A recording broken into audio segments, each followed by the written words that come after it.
శ్రీగురుభ్యో నమః. శ్రీ మహాగణాధిపతయే నమః. శ్రీ సరస్వత్యై నమః. భక్తులారా, వ్యాస మహర్షి రచించిన మహాభారత ఇతిహాసం యథాతథంగా చెప్పుకున్నాం. ప్రతి శ్లోకం దాని అర్థం.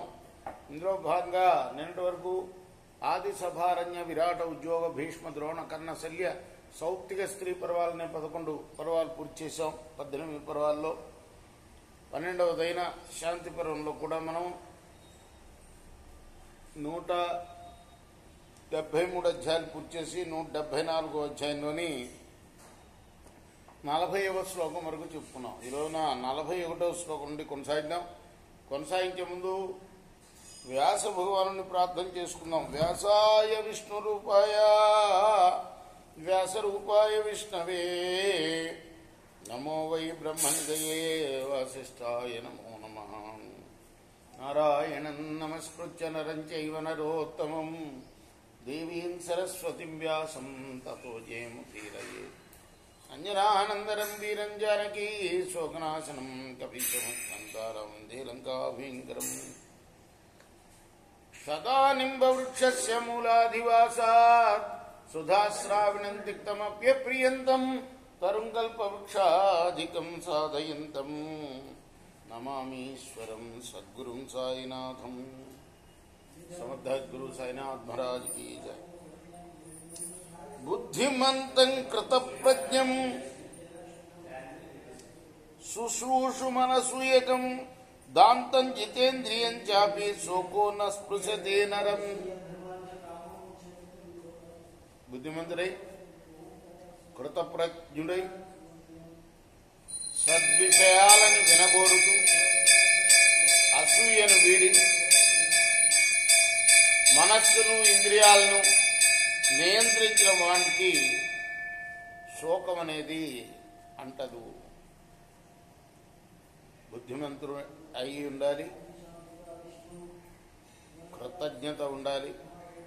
ఎంత చక్కటి చాలా సూత్రం, ఇది ఒక సూత్రం అన్నమాట. ఎప్పుడు కూడా సద్విషయాలనే వినగోరుతూ ఉండాలి. అనసూయుడై ఉండాలి, అంటే అసూయ ఉండకూడదు. అలా తర్వాత పంచేంద్రియాలని మనస్సుని నిగ్రహించాలి, జితేంద్రియుడై ఉండాలి. ఇటువంటి వాడికి శోకం అనేది అంటదు. ఏతాం బుద్ధిం సమాస్తాయ గుప్త చిత్తశ్చరేద్బుధుః.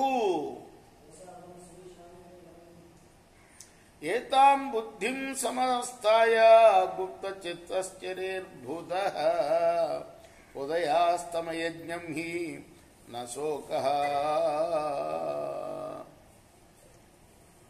స్పృష్టుమర్హతి.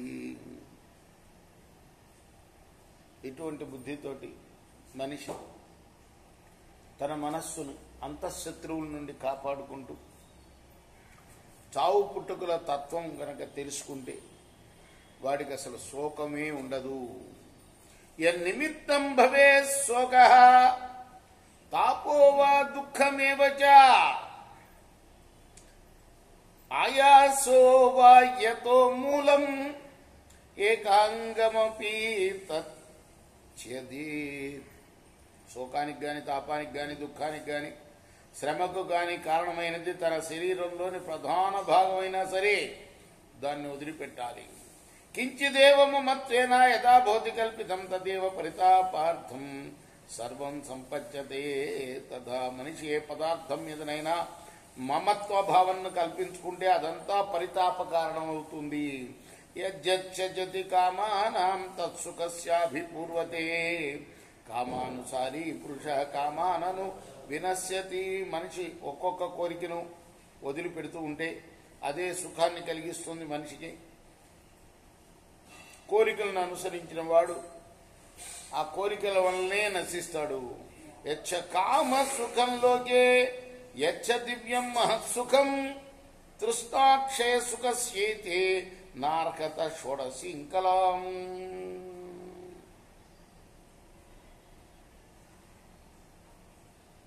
లోకంలో ఉన్న ఏ సుఖమైనా సరే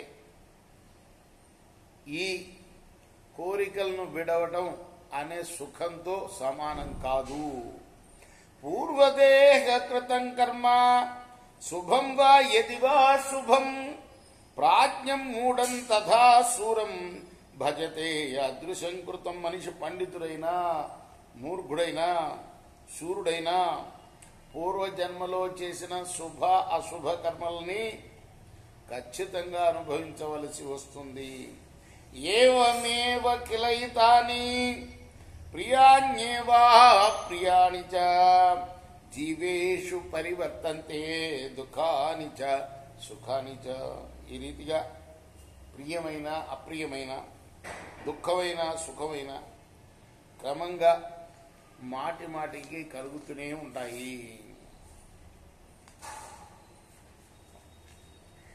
ఏతాం బుద్ధిం సమాస్తాయ సుఖమాస్తే గుణాన్వితః సర్వాన్ కామాన్ జుగుప్సేత కామాన్ కుర్వీత పృష్ఠతః.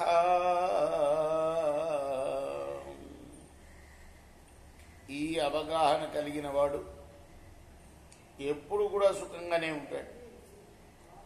కోరికలన్నింటినీ అసహించుకుంటాడు. కోరికల్ని నెట్టివేయగలుగుతాడు. వృత్తయేష హృది ప్రౌఢ మృత్యురేష మనోభవ క్రోధో నామ శరీరస్థం దేహినాం ప్రోచ్యతే బుధయే.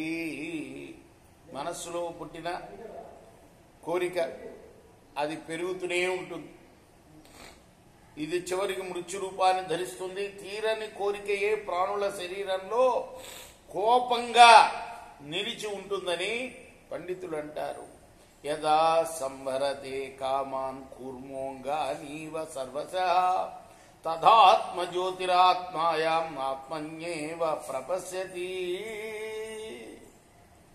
ఎప్పుడైతే మనిషి తాబేలు ఎలా తన శరీరాల్ని కదలకుండా ఉంటుందో అలా కోరికల బారిన పడకుండా ఉండాలి.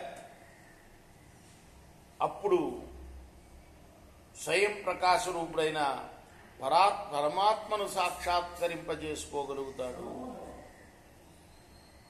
న బిభ్యేతి యదా చాయం యదా చాస్మాన్ న బిభ్యతి యథా వేత్ యథా నేచ్చతి న ద్వేష్టి బ్రహ్మ సంపచ్చతే తదా. అప్పుడు తనకి భయం ఉండదు. తన వల్ల ఎవరికి కూడా భయం ఉండదు. రాగద్వేషాలు ఉండవు. అప్పుడే పరబ్రహ్మను పొందగలుగుతాడు. ఉభే సత్యానృతే చక్వా శోకానందౌ భయాభయే ప్రియా ప్రియే పరిత్యజ్య ప్రశాంతాత్మ భవిష్యతి. సత్యాల్ని సుఖ దుఃఖాల్ని భయ అభయాల్ని ప్రియ అప్రియాల్ని అంటే ఈ ద్వంద్వాలు అంటారు. వీటిని విడిచి ప్రశాంత చిత్తుడవుతాడు. యదా న కురుతే ధీర సర్వభూతేషు పాపకం కర్మణా మనసా వాచ బ్రహ్మ సంపత్యతే తదా. ధీరుడై సర్వప్రాణులయందు మనస వాచ కర్మణ పాపకృత్యాల్ని ఆచరించకుండా ఉండేవాడు.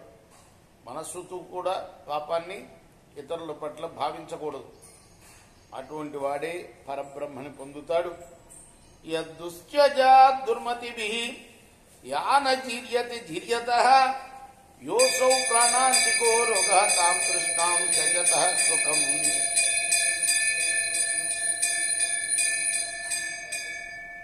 కోరిక అనేది దుష్టబుద్ధులకి విడవరానిదే.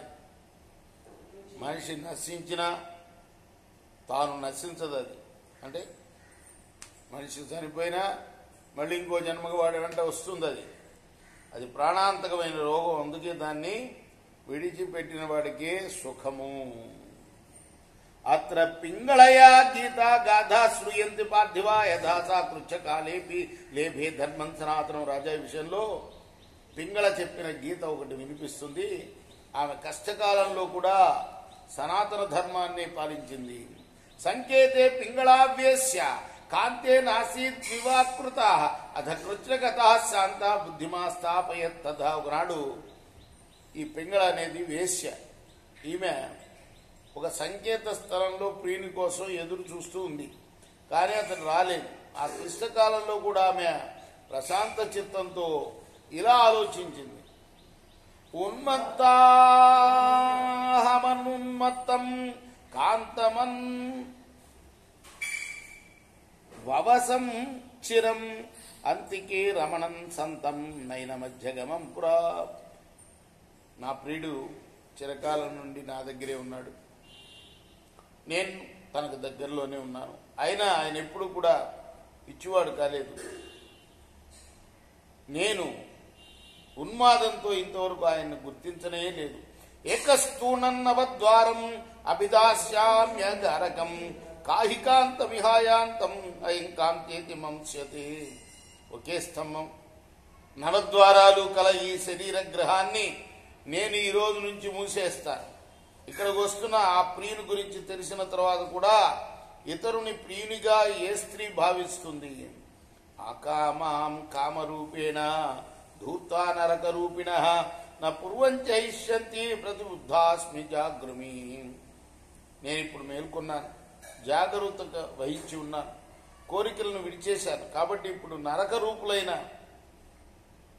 ధూర్తులెవరు కూడా కామం పేరుతో నన్ను మోసగించలేరు.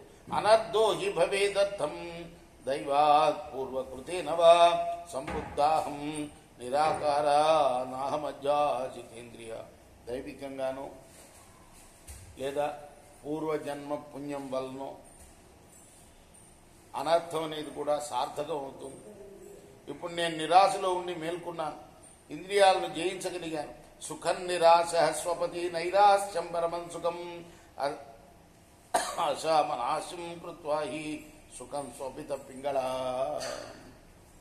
ఎవడైతే కోరిక లేకుండా ఉంటాడో వాడు సుఖంగా నిద్రిస్తాడు. నైరాశ్యమే పరమ సుఖం. ఆశను వీడి పింగళ సుఖంగా నిద్రించింది.